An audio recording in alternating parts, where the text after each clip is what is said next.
hendaknya mereka bergembira, bahagia. Ya, huwa khairum mimma yajma'un. Dan dua perkara ini, Al-Quran, As-Sunnah, itu lebih baik dan lebih membahagiakan dan apa yang mereka butuhkan dari perkara dunia. Ya, maka teman-teman sekalian dari Ibnu Al-Jauziyah, semakin orang rosih, semakin orang itu dalam ilmu mereka terhadap Al-Quran, terhadap Sunnah, semakin dalam itu pula kebahagiaan mereka dengannya.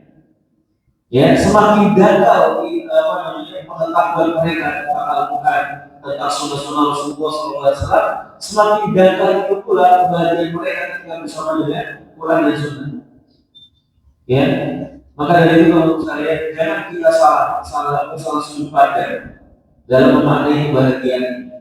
Kita seorang Muslim, berarti kita adalah orang-orang yang sudah sampai ke tahap penuntut ilmu. Ya, kita orang yang sibuk dengan ilmu. Jangan sampai kebahagiaan kita terpaku pada materi-materi dunia selalu. Makanya tidak ada hubungannya dengan orang-orang yang tidak beriman kepada Allah, tidak mengenal sunnah Rasulullah. Jadilah orang-orang yang berbahagia dengan sunnah Rasulullah SAW. Bahagia itu masalah sudut pandang. Ya, makanya di dalam kitab At-Tawwabin karya Ibnu Qudamah disebutkan ada kisah taubatnya Ali bin Ma'mun, anaknya Khalifah, ya, Ali bin Ma'mun. Jadi beliau ini seorang anak Khalifah, putra mahkota yang tinggal di istana yang besar, ya. Tetapi semakin lama semakin bertambah usia, semakin dia merasa kampa dengan segala materi dunia yang ada di sekitarnya. Ya, dan kemudian dia melihat satu ketika dia perhatikan selalu ada seorang pemipakul yang berlalu lalang di belakang istananya. Tiap pagi, tiap sore, kemudian dia bersinggah di belakang istana tersebut untuk memakan makanan bawaannya dia, roti kering yang harus dicelupkan ke dalam air sungai dulu sebelum bisa dimakan. Maka karena iba, ya, Ali bin Ma'mun mengajak Khalifah ini ke dalam istana. Pada ceritanya dia tawarkan, mau nggak kau pindah ke sini, bawa, ya, di istana itu Khalifah ini punya dua wanita yang beliau urusi. Yang pertama saudarinya buta matanya, dan kedua ibunya sudah tua renta. Ya, maka kemudian Khalifah ini mengatakan, tidak, saya sudah berbahagia dengan kehidupan saya sekarang. Maka ini membuat sudut pandang Ali bin Ma'mun berubah. Jadi berpikir keras, pada akhirnya jika ceritanya dia keluar dari istana, dia menjadi laki yang celaka yang tidak dikenal sebagai anak Khalifah. Ya, dan kemudian pada waktu dia wafat pada usia yang tidak terlalu tua. Dan kemudian dia saat itu bekerja sebagai guru kasar.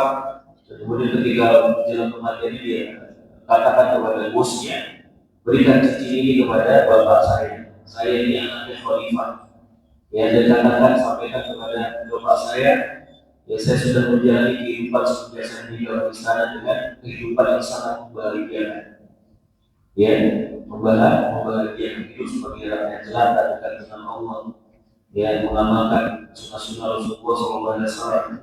Dia memanai hidup dengan baik. Maka dari itu teman sekalian, sekali lagi, ini perkara yang sangat penting sekali. Kita mempelajari sunnah, ya, maka kita tumbuhkan komitmen kita dan kemudian tumbuhkan kecintaan kita sehingga kita bisa mengamalkan sunnah dengan penuh hati yang riang. Ya, sebagaimana para sahabat Rasulullah SAW, mereka bergembira, bahkan dalam riwayat untuk mengejar satu hadis saja mereka rela berpergian dari kota Madinah ke Syam, ke Palestina, ya, ke Damaskus untuk menemui sahabat-sahabat Rasulullah untuk mendapatkan satu pesan dari Rasulullah SAW.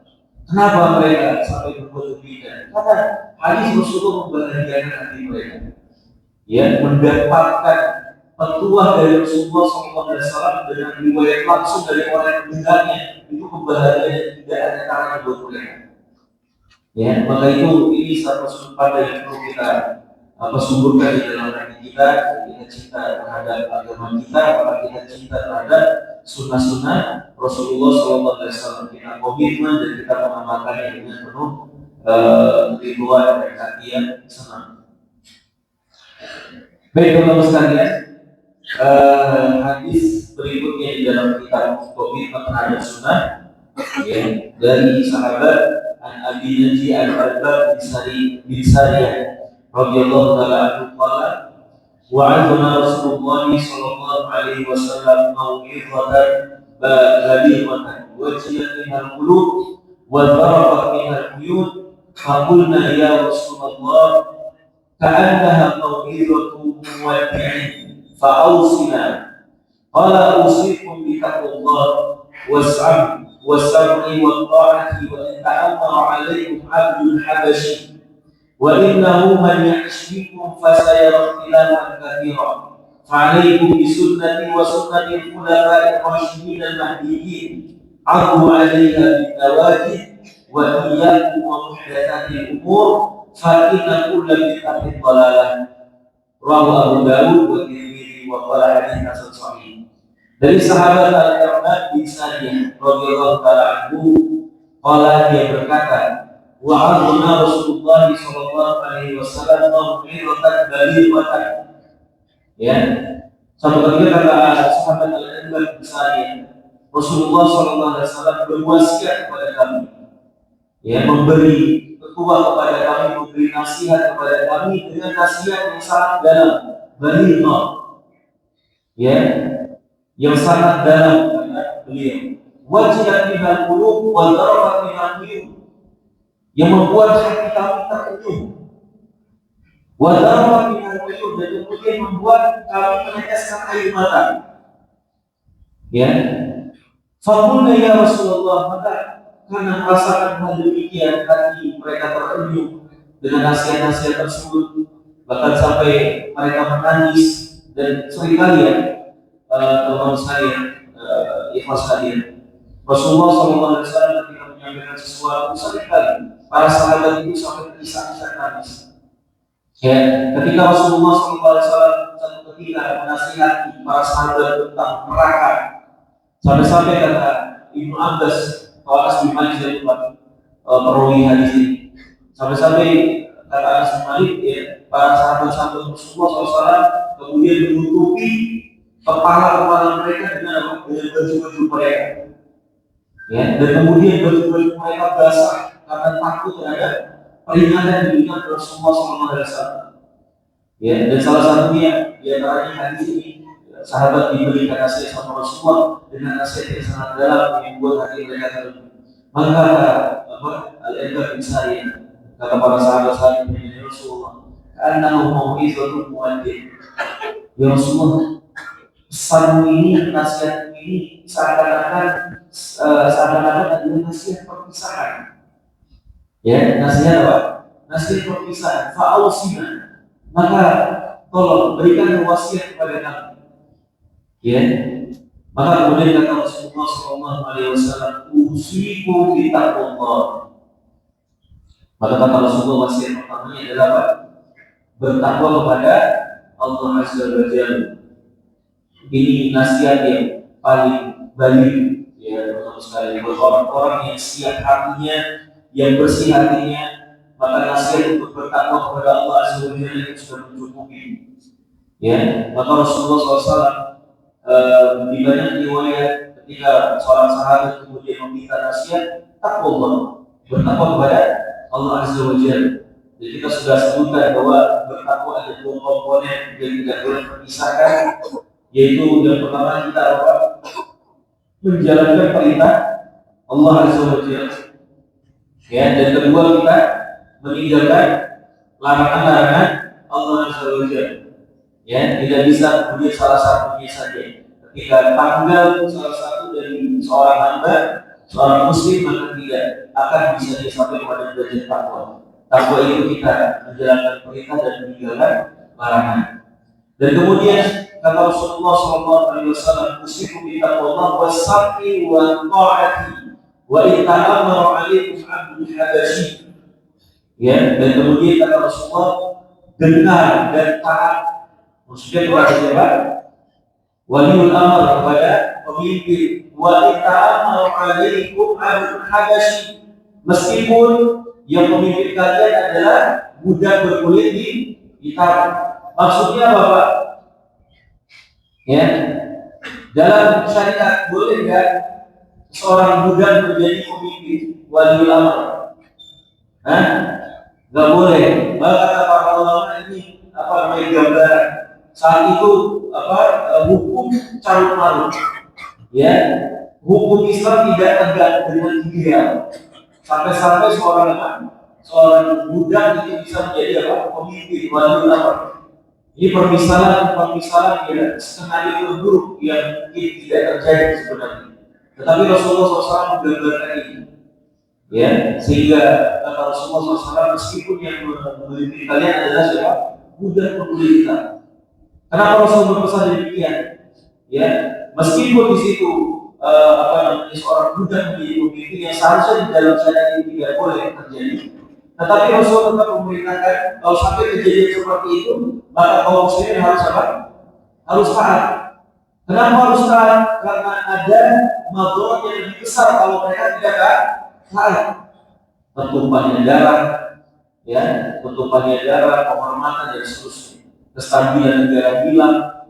Akhirnya madharat yang lebih besar akan terjadi. Makanya Rasulullah SAW bilang apa? As-sam'u wa ta'ah. Tetap dengar dan taat. Ya, wa innahu man yashrikum fa sayara ikhtilafan katsiran. Ya, dan sesungguhnya barang siapa yang hidup di antara kalian ya, lebih panjang dari ini maka akan melihat ikhtilafan katsiran. Berbagai macam perselisihan. Dan ini terjadi di awal-awal keislaman. Fitnah-fitnah ini bermunculan sangat banyak, terutama setelah wafatnya siapa? Umar bin Khattab. Ya, dalam sebuah riwayat itu Umar digambarkan sebagai pintu. Ya, Rasulullah SAW menggambarkan ada sebuah pintu. Ya, ketika pintu ini rusak, maka kemudian muncullah fitnah. Maka sebagian sahabat ada yang menafsirkan bahwa pintu tersebut adalah siapa?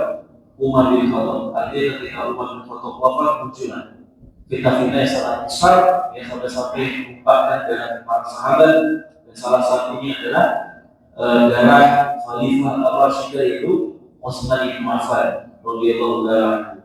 Itu di awal-awal, ya, jaraknya tidak jauh, tetapi sudah muncul apa? Fitnah-fitnah yang sangat banyak, istilah tadi sesuai dengan apa yang Rasulullah sampaikan. Ya, maka ketika itu terjadi, kata Rasulullah SAW, solusinya jika hal itu terjadi, ketika kita melihat istilah tadi perselisihan fitnah-fitnah yang banyak, maka Rasulullah SAW fa'alaikum bisunnati wa sunnatil khulafa'ir rasyidin al-mahdiyyin abu 'alaiha bin nawajib. Ya, kata Rasulullah SAW, maka berpegang teguhlah kalian terhadap sunnahku, ya, dan sunnah al-khulafa ar-rasyidin al-mahdiyyin, dan kemudian berpegang teguhlah kepada sunnahnya khulafa rasyidin yang diberikan petunjuk al-mahdiyyin. Ya, dan kemudian Rasulullah berpesan, abu 'alaika bin nawajib, gigit dia dengan gigi geraham kalian. Maksudnya apa? Jangan dilepas. Ya, itu keselamatan itu. Jangan dilepas. Makanya Rasulullah SAW pernah bersabda, "Ta'budu fikum amrayn, la tadillu abadan in tamassaktum bihima." Ya, aku tinggalkan dua perkara di mana kalau kalian berpegang teguh kepadanya, kalian tidak pernah tersesat. Ya, kita Allah dan sunnah Rasulullah SAW. Maka Rasulullah berpesan, genggam gigit dia dengan gigi geraham. Dan kemudian Rasulullah SAW berpesan lagi, wa iyyakum wa muhdatsatil umur, dan berhati-hatilah dengan perkara-perkara yang diada-adakan di dalam agama kalian. Ya, hati-hati dalam perkara-perkara yang diada-adakan, perkara-perkara baru yang tidak disyariatkan. Ini akan menimbulkan perpecahan, ini akan menimbulkan huru-hara, ya, ini menimbulkan banyaknya orang-orang kemudian terjatuh kepada kesyirikan. Ini sumber masalah di antara masalah besar umat Islam. Muhdatsat al-umur. Fa inna kulla bid'atin dhalalah. Kemudian Rasul tegas, fa inna kulla bid'atin dhalalah. Dan setiap perkara bid'ah itu adalah sesat. Siapa yang ngomong bid'ah itu sesat? Rasulullah Shallallahu Alaihi Wasallam. Ya, banyak orang-orang di zaman sekarang tidak tahu maksudnya apa. Kemudian mendiskreditkan atau seolah-olah meremehkan kita itulah kita ya, perkara baru kita, perkara baru semuanya kita, seolah meremehkan pesan ini pesan dari siapa? Rasulullah SAW. Ini sumber petaka.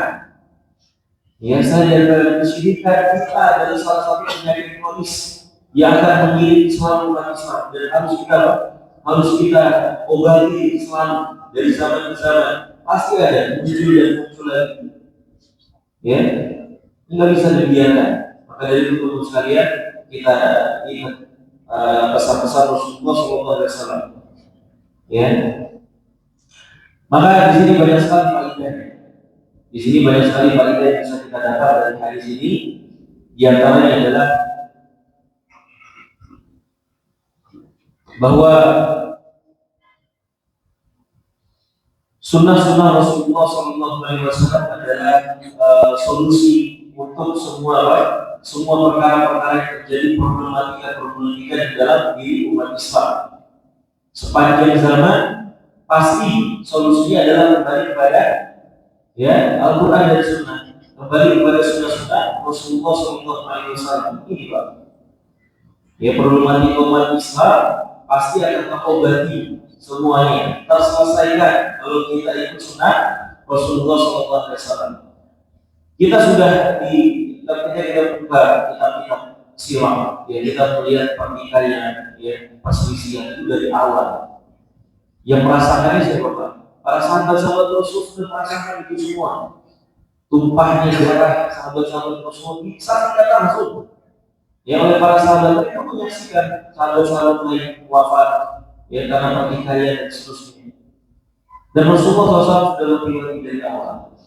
Dan ini menjadi pelajaran buat umat setelahnya, ya, buat generasi setelahnya, para sahabat, nabi, dan generasi kita sampai sekarang.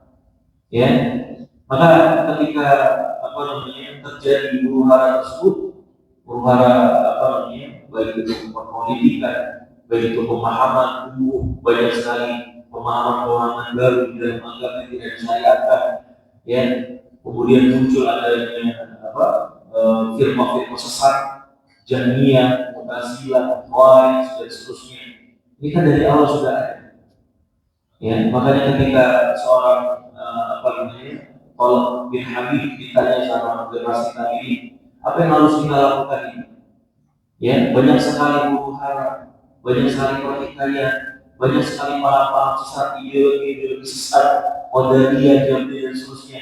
Semuanya dari kekuasaan sampai kemana-mana ideologi semuanya Pak, ada semuanya lengkap. Ya, maka mereka pun bertanya kepada Talib bin Habib, apa yang harus kita lakukan? Ya, yang kita lakukan sebagaimana Rasulullah sabdakan. Talib bin Habib apa? Alaikum bittaqwa, bertakwa sama Allah Azza wa Jalla. Ini kan sama Rasulullah SAW usiku bittaqwa. Rasulullah dari awal sudah mengatakan usiku bittaqwa, bertakwa kepada Allah Azza wa Jalla. Ya. Bagaimana bertakwa kepada Allah?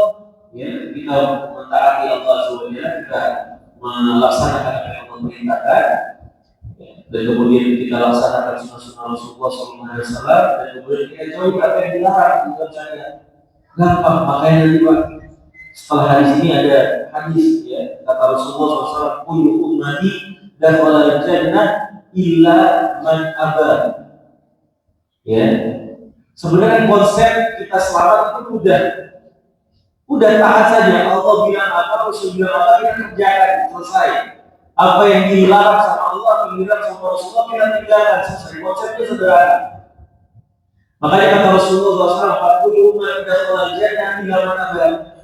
Setiap umatku pasti masuk surga kecuali yang tak mau saja.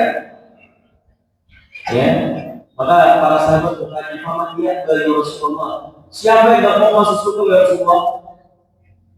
Apa jawaban Rasulullah? Man ata'ani dakhala jannah wa man 'asani faqad aba.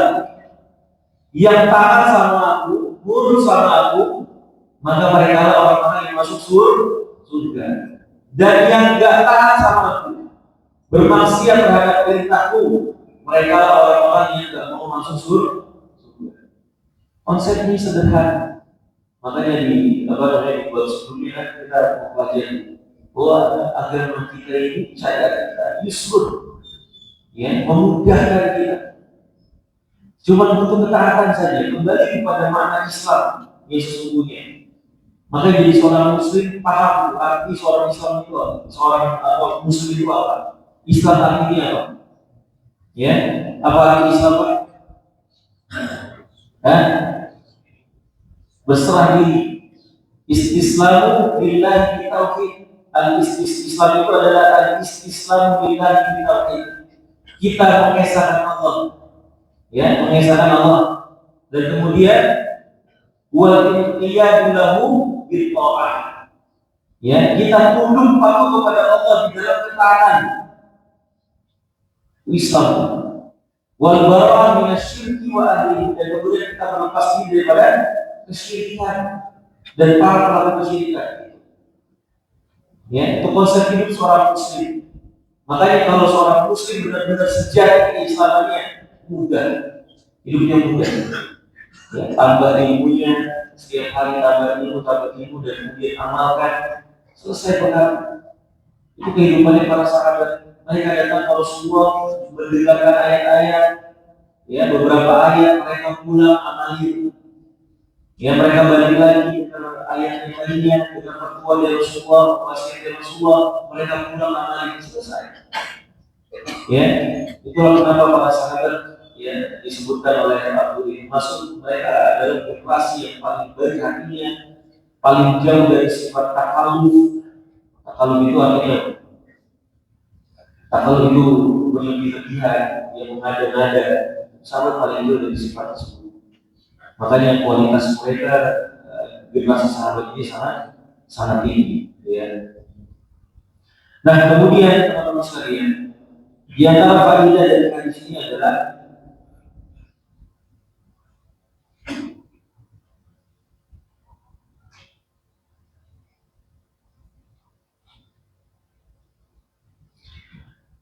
bahwa ikut terhadap sunnah-sunnah Rasulullah SAW dan sunnah sahabatnya, ya, ulama wasyidin setelahnya, adalah satu kewajiban, ya, adalah satu kewajiban. Menjadikan sunnah-sunnah Rasulullah dan kemudian berpedoman dengan pemahaman yang disampaikan oleh para salaf setelahnya adalah satu kewajiban, ya, dan satu solusi yang perlu kita usahakan dalam segala problematika umat. Ya, maka salaf itu siapa Pak? Salaf itu siapa salaf?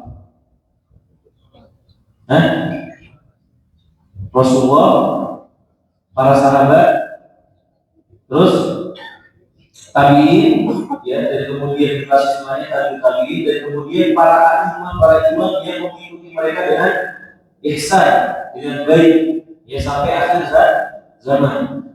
Makanya dalam surat At-Taubah ayat 100, Allah Subhanahu wa taala berfirman, "Was-sabiquna al-awwaluna minal muhajirin wal ansar wal ladzina tabauhum bi ihsan radhiyallahu anhum wa radu anhu wa a'adda jannatin tajri min tahtiha al-anhar khalidina fiha abadan dzalika al-fawzul 'adzim."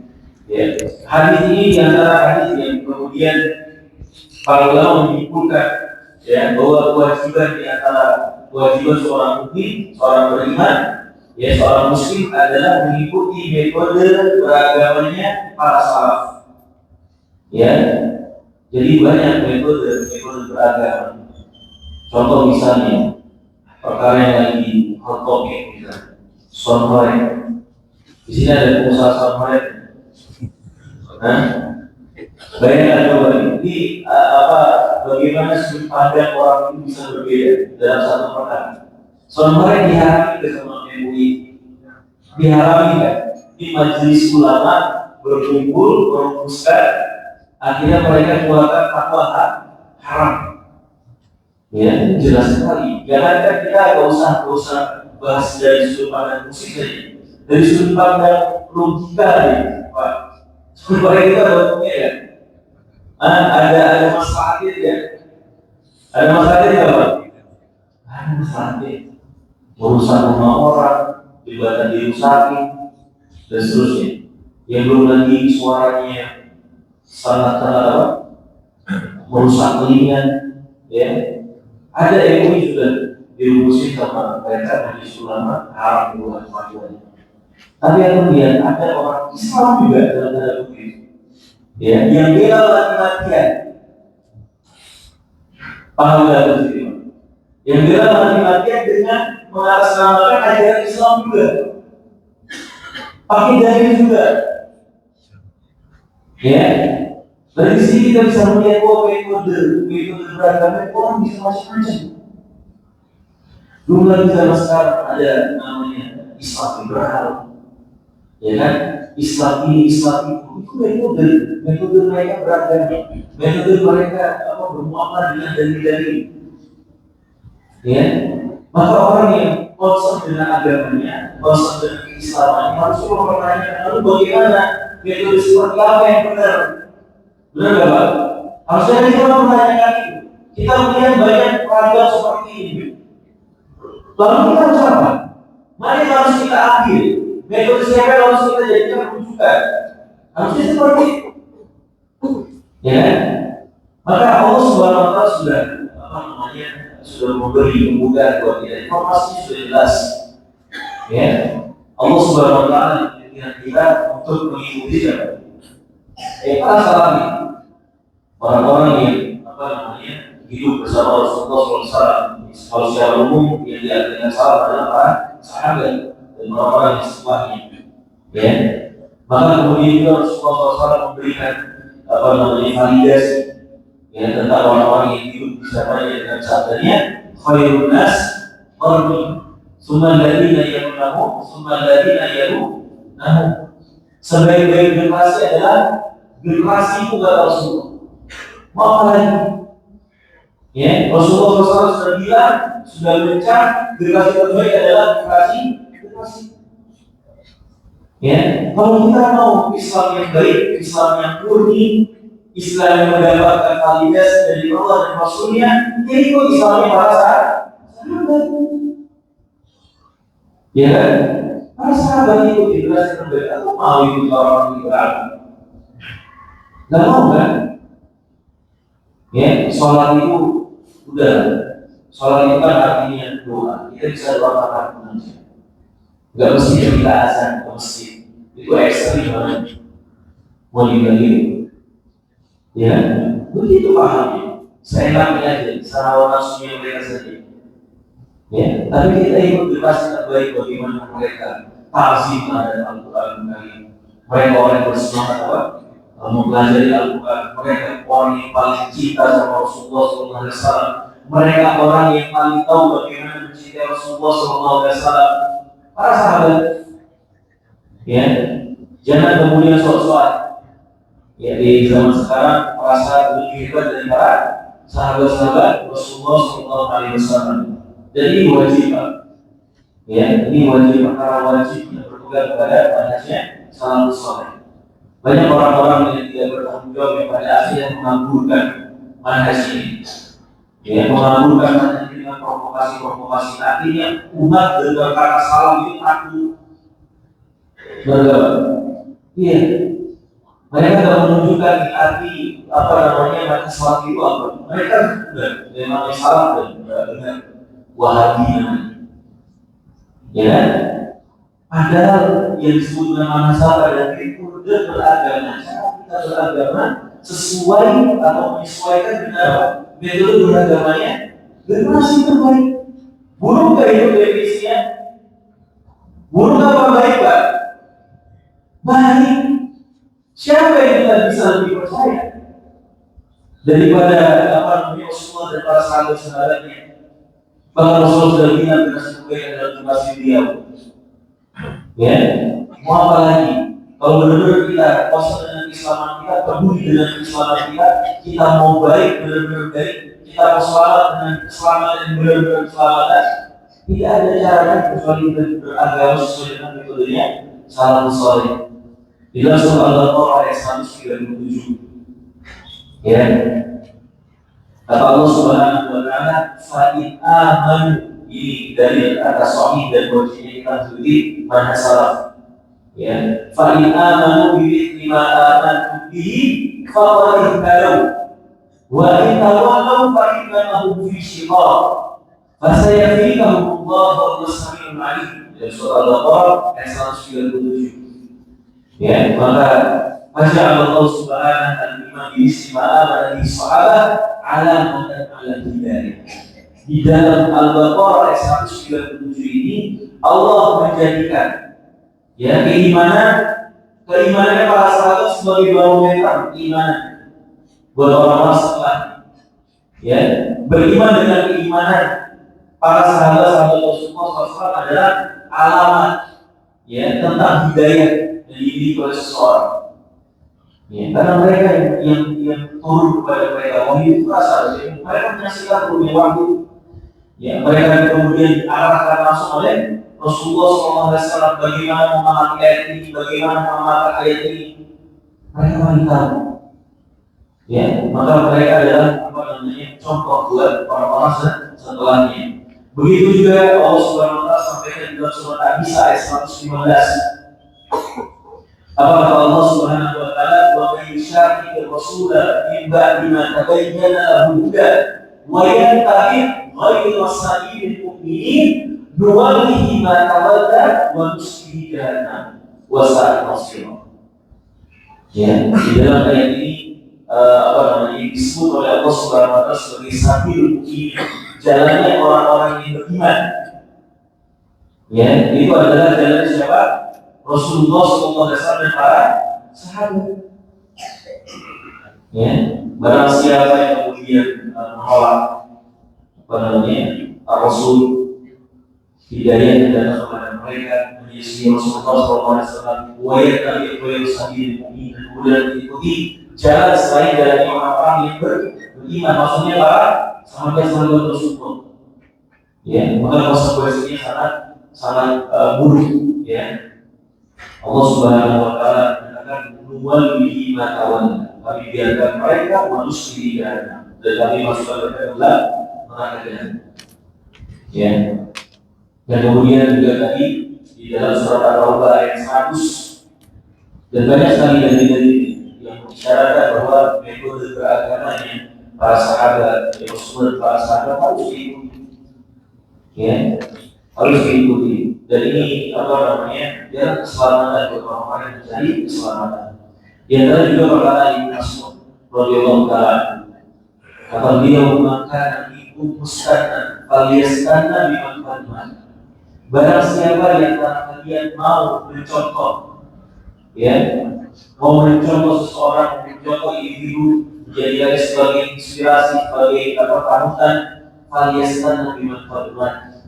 Maka beliau hendaknya dia mengambil contoh dari orang-orang yang sudah mati.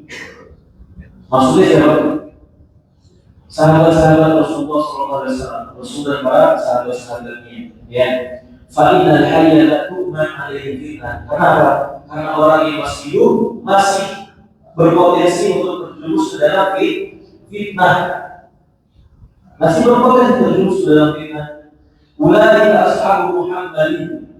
Mereka itulah yang dimaksud yang orang yang sudah mati adalah ashabu Muhammadin sallallahu alaihi wasallam. Mereka adalah sahabat-sahabat Rasulullah sallallahu alaihi wasallam. Abaru hadhihi ummah juga. Para sahabat ini, generasi sahabat ini, ya, secara keseluruhan adalah orang-orang yang paling bersih hati, yang paling baik hati. Ya, wa ahmad hikmat, dan yang paling dalam ilmunya tentang Allah, tentang Rasulnya, tentang firman dan sabda Rasulnya, para sahabat. Gak bisa dimungkiri. Ya, bagaimana bukan sahabat mereka orang yang terus kepadanya wahyu? Ya, mereka adalah yang diberi nasihat langsung oleh Rasulullah SAW. Mereka yang ditunjuki secara langsung bagaimana cara beramal dengan ayat ini, dengan hadis ini. Mereka Ya, muridnya langsung siapa? Rasulullah SAW. Maka amat wa'ilman. Kata Ibnu Mas'ud radhiyallahu taala. Ya wa Allah akan buat dan orang-orang generasi yang paling sedikit yang mengada-ngadanya. Gak ada para sahabat mengada-ngada perbuatannya, apa namanya, dia diajarkan di dalam syariat. Ya, qaum yang paling penting kata Ibnu Mas'ud radhiyallahu taala, qaum ikhtarahumullahu li suhbati Nabi sallallahu alaihi wasallam di qaumatihi.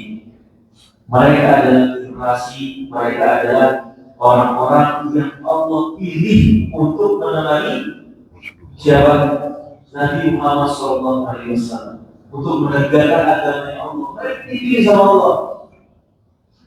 Ya, mereka dipilih sama Allah sebagai untuk menemani Rasulullah sallallahu alaihi wasallam. Maka kemudian kata Imam Fa'rifu lahu haqqahu wa tamassaku bihadihi. Maka apa namanya, perbila hak mereka. Ya, dan kemudian tamassaku bihadihi dan kemudian berpegang dengan apa? Dengan apa namanya, pesan-pesan mereka, ya, dengan metode mereka di dalam keadaan. Farinahum kanu ala hudan mustaqim, dan sebagaimana ayat yang tersebutkan tadi, farinahum kanu ala hudan mustaqim. Mereka ada di atas jalan yang lurus.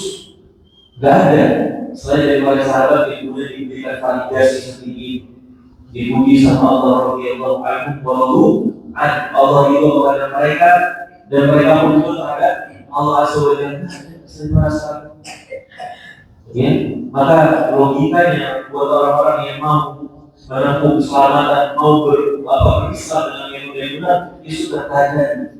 Sunnah-sunnah Rasulullah SAW, pelajari bagaimana para sahabat soleh, ya, para sahabat Nabi, dan kemudian para imam setelahnya yang mengikuti konsep beragamanya para sahabat.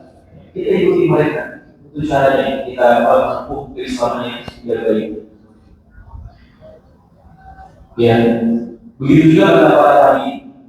Seorang tabi'in berujar, "Lau bala qani'an sahabati anahum mujawisu bi wudu'i dhafran ma jawastu." Seandainya aku tahu ada seorang sahabat, ya, ada seorang sahabat apa namanya, ketika berwudu ada kukunya yang tidak dibasuh sama sahabat. Ya, ada satu kukunya yang tidak dibasuh sama para sahabat, maka saya akan mengikutinya. Ya, artinya apa? Saking pengennya tiba kepada para sahabat-sahabat Rasulullah SAW.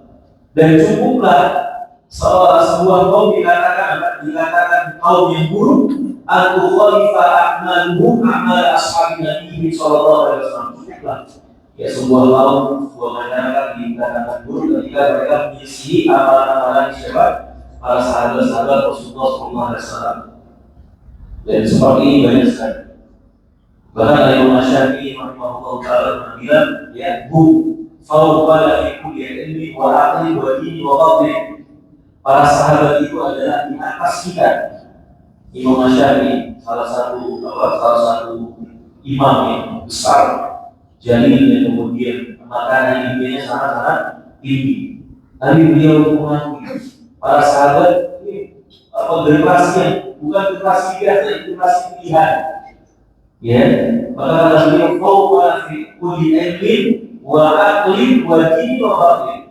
Para sahabat ini di atas kita, mau ditinjau dari segi ilmuwan, ya, dari segi akal mereka, dari segi agama mereka, dari segi keutamaan mereka, semuanya mereka di atas.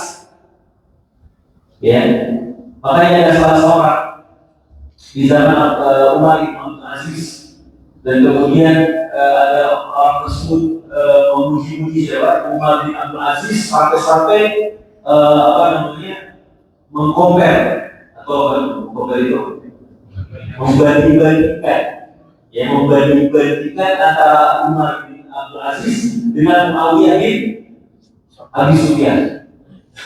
Ya, bahkan cenderung mendiskreditkan Muawiyah, ya, meremehkan Muawiyah. Maka kata Allah, sungguh, ya, debu yang menempel di hidung mudanya Muawiyah, ya, debu yang menempel di hidung mudanya Muawiyah itu lebih apa? mulia daripada seorang Umar bin Abdul Aziz. Muawiyah sahabat, gak bisa dikompar sama selainnya. Paham gak? Para sahabat dikasih pilihan yang Allah sudah pilih untuk menemani Rasulullah SAW. Maka Al-Imam Syafi'i qala ini wa aqli wa din wa fadl wa kullu sababin kan fi ilm wa yudraku bi huda. Dalam urusan apapun para sahabat adalah di atasnya. Wa rabbihum lana khairun min rabbina li anfusina. Pendapat mereka tentang apa? Tentang diri kita. Pendapat mereka tentang diri kita itu lebih baik daripada pendapat diri kita sendiri buat diri kita. Sampai segini, ya, kemuliaan para sahabat-sahabat Rasulullah SAW. Ketika Imam Syafi'i diminta oleh salah satu seorang orangnya Jahmiyah bisa dilihat di zamannya. Jadi bisa dilihat ini salah satu perkawannya ahli kitab, tapi punya ibu yang solihah ahli sunnah. Jadi zaman Imam Syafi'i ahli sunnah mayoritas, ahli kitab itu dikit. Ya, kalau sekarang banyak mana?